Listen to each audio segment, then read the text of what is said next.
on, guys? I'm here today with old roommate, good buddy, Beau Browning.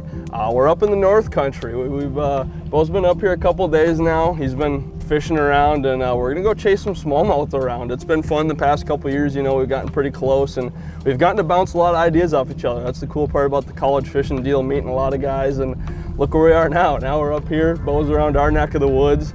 And we're gonna go beat down some smallmouth, hopefully. I think Beau has a couple holes maybe where they might be a couple hanging out. Maybe one or two little sweet spots out of here. But no, like Nick said, we're just going out doing some fun fishing today. We love getting out on the water together and just kind of bouncing ideas off each other. You know, it makes us better anglers, and it's just nice to have somebody in the boat to kind of game plan with and attack a body of water. So I'm looking forward to it. We've always enjoyed fishing with each other, and this lake's been fishing really good, so can't wait to get out there and chase them around a little bit. Yeah, we should beat on them pretty good today. The weather's looking good.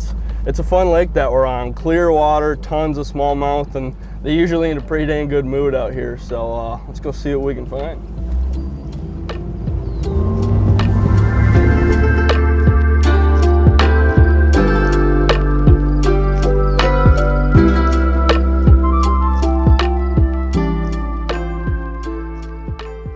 All right, guys, so I just want to give you guys a look on side everything here, what we're talking about, what we're looking for when we're targeting these summertime smallmouth. Looking for deep rock, hard bottom. That's the name of the game when it comes to these deep, natural, clear lakes like this.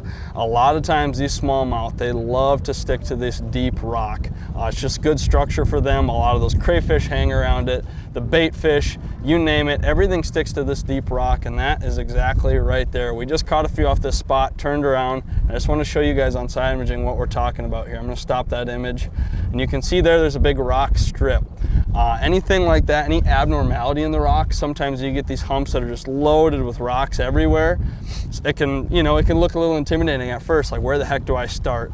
Looking for those abnormalities is a good place to start. The ends of a rock spine like that, like right there, that'd be a great spot, and that other end there. But again, a lot of these deep main lake spots, as you can see on the mapping there, is about as main lake as it gets. A lot of these smallmouth are gonna go spawn up on these flats, these shallower humps, and then they're gonna head to that deeper water near the super deep water. You can see on the map there, 100 feet, 86 feet. So it's pretty dang deep around this hump. But then it comes up right there, you're gonna have that hard bottom. Sometimes you can find rock out really deep out in softer bottom, but again, that hard bottom with rock, that is really the magical mix when looking for these deep smallmouth. Good one. Going? I think so. Oh yeah. Oh yeah. Better than what we're getting there. Earlier. There's a pile of them. They're starting to get real happy. We're seeing them on scope, cruising around up high, starting to see singles and doubles, just kind of flying around along this break on the edge of this hump. We just kind of have a mix of smallmouth classics on the deck here. Myself, I have 2 drop shots and 2 Ned rigs, just keeping it super simple. Smallmouth just can't stand both of those baits. They both have a time and place. You got one. Mixed it up, had to pull out a little moving bait on them. I just quick released mine. But keeping it simple, just kind of the smallmouth classics. That one there that Beau's got's on a little spy bait. And that one just came on a real simple little drop shot rig. Everybody that smallmouth fishes or know about smallmouth know that they just can't stand this thing. They always bite it seems like, especially when you get around bait fish that are up high, you know, perch shiners like I mentioned, but at the same time when there's crayfish around like a place like this. Kind of getting the best of both worlds with that bait. Well, and there's so much competition too in this place, but you get a heavily populated lake like this, it's just, they're not gonna pass up a bait most times, it seems like. Yeah, as soon as they see one buddy start going for it, right, it's game on. Yeah. Good one? Good head shakes. Solid. Solid one. Bunch of good ones in this pond. Pretty fish. Oh boy.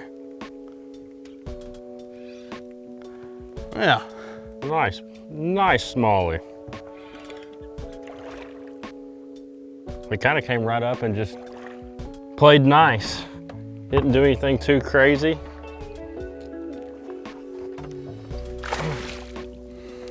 He brought a whole bunch of them to the boat. Did he? Yeah.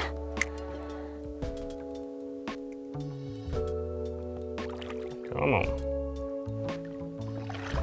That's on the new iCast release Z-Man drop kickers. Little drop shot rig. Another just beautiful deep smallmouth. How about that? Love catching these things. So one of the coolest things for me is being from Arkansas, being from the South, being familiar with Southern fishing is coming up north and experiencing the smallmouth game, but more so just Northern fishing as a whole. I mean, it's not just smallmouth, it's the phenomenal largemouth fishing. There's just a totally different world of fishing up here, way more opportunities, and it's just something for me that I'm able to learn, write down, take mental notes, and then apply all over the country, whether I'm fishing tournaments somewhere where I've never been or whatever it might be. I'm able to take this knowledge with me and apply it at different bodies of water all across the country. And it's fun too. It's fun to get away and in the heat of summer when it's 100 degrees in the south, come up here and enjoy some little bit better weather and catch plenty of fish doing, you know, a lot of different things. So it's a lot of fun for me. And then I get to see my buddies, of course, and hang out with them. And I enjoy it. It makes me a better angler. I know that because I've been able to apply certain things that I've learned over the past few years, you know, in tournaments all over the place. Oh. Oh. Gosh, they're all over. That is insane. Oh yeah. Oh yeah. Yeah. That's a good one. That's one of the better ones. Heck yeah. Man, that drop shot, that thing's been catching the snot out of them today, but can't forget that. Oh, that's that Ned. Yeah, I switched it up on you. Took one of your or one of the other rods down here. That Ned just been catching them up today. Switching between that and the drop shot, it's been pretty dang productive. There's a whole Popped that thing out of something. I guess I was behind a rock or something. Popped it up over and, I mean, he lit it up. Like he'd never seen one before. That's a good one. Man, look at this fish too. A lot of bait in this lake, but it's just a basic Z-Man green pumpkin Ned rig, but look at that pretty fish and look at his belly. Her belly. I mean, that fish has been eating good and just gorgeous, gorgeous, gorgeous. I'm fascinated every time I catch one up here because of how awesome they look. Let's get her back down there. So a little setup rundown here. We've been throwing a drop shot and Ned rig all day, but I've been primarily throwing a drop shot.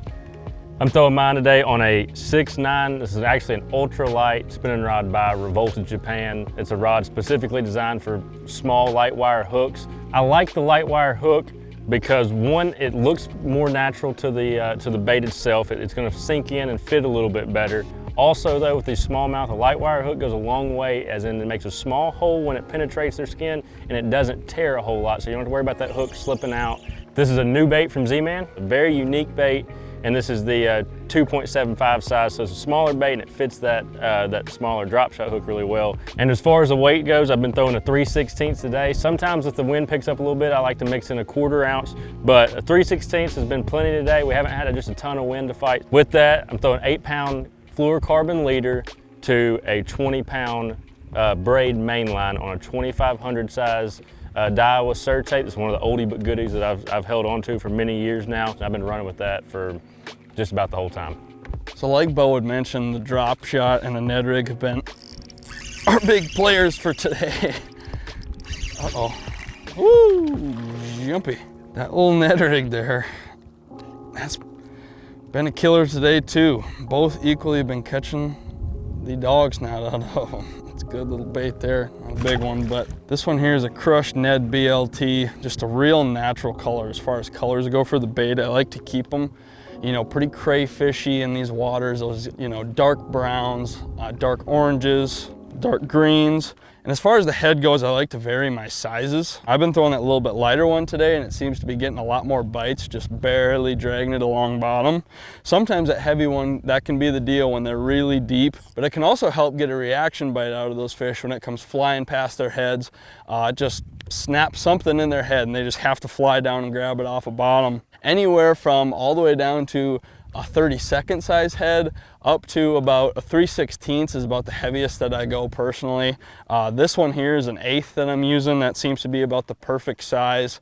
With that 1/8, that lighter line too, that seems to be a good matchup, those lighter weights with that lighter line. This is 8-pound braid for my main line to an 8-pound fluorocarbon leader. And as far as the rod goes, the setup is pretty simple. It's your typical smallmouth setup. On the Ned rigs, I usually like medium for those heavier sizes, you know, 1/8 and up, and then for 1/8 down, I usually like a medium light. This rod here is a little bit longer. This is a 7/6. Just really helps me bomb out that lighter Ned rig. But again, that medium when I have a little bit heavier weight, medium light for a little bit lighter weights. Good one. Yeah. Look at there. Oh yeah. That was a You called your shot. I was about to say. How about this one? And I mean, he has got some energy stored up. Well, summertime smallmouth, man, it is a blast. We put a hurting on him today. There is crayfish parts everywhere. There's old baits everywhere. Dead soldiers.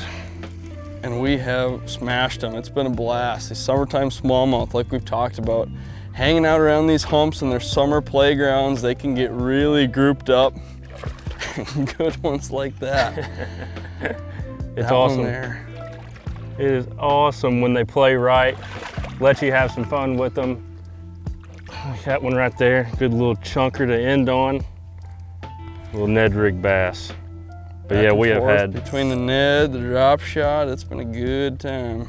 We have had a blast today catching these beautiful jokers right here, but how about that? I mean, does it get any better? Can't beat it. Northern swing smallmouthing.